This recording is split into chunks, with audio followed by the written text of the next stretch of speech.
Friends, Amaravati కేంద్రం good news, తీవ్ర సంతోషంలో టీడీపీ. ఈ విషయాన్ని తెలుసుకునే ముందు వీడియో మీరు కంప్లీట్గా చూడండి. అప్పుడు మీకు కంప్లీట్ ఇన్ఫర్మేషన్ ఏంటో అర్థమవుతుంది. అదేవిధంగా చాలామంది వీడియో చూస్తున్నారు కానీ సబ్స్క్రైబ్ చేసుకోవడం మాత్రం మర్చిపోతున్నారు.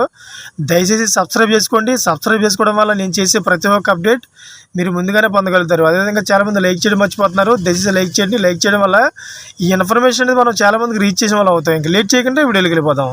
ఫ్రెండ్స్, ఏపీకి కేంద్రం గుడ్ న్యూస్ చెప్పింది. అమరావతికి సంబంధించిన కీలక నిర్మాణానికి గ్రీన్ సిగ్నల్ ఇచ్చింది కేంద్రం. ప్రత్యేక రైల్వే లైన్కు సంబంధించిన భూసేకరణకు గెజిట్ నోటిఫికేషన్ జారీ చేసింది.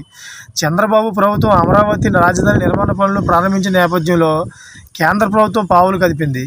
అయితే ఎప్పటి నుంచో పెండింగ్లో ఉన్న రైల్వే ప్రాజెక్టులకు మోక్షం కలిగించింది. కొత్త రైల్వే లైన్లకు సంబంధించి క్లియరెన్స్లు ఇస్తోంది. అదేవిధంగా గతంలో రాష్ట్రం వాటా ఇవ్వాలి, భూసేకరణ వ్యయం భరించాలని చెప్పిన రైల్వే శాఖ ఇప్పుడు పూర్తిగా తమ నిధులతో ఈ రైల్వే లైన్ నిర్మాణానికి ముందుకు రావడం విశేషం. విజయవాడ గుంటూరు రైల్వే లైన్తో ఏపీ రాజధాని అమరావతికి కనెక్టివిటీ కోసం ప్రతిపాదించిన ఈ కొత్త రైల్వే లైన్ 2017-18లోనే మంజూరయ్యింది.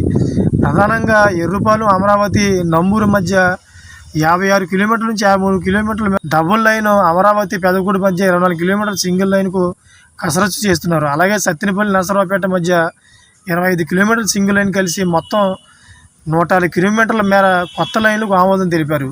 చూసారుగా friends, latest updates channel subscribe చేసుకోండి. Thank for watching friends.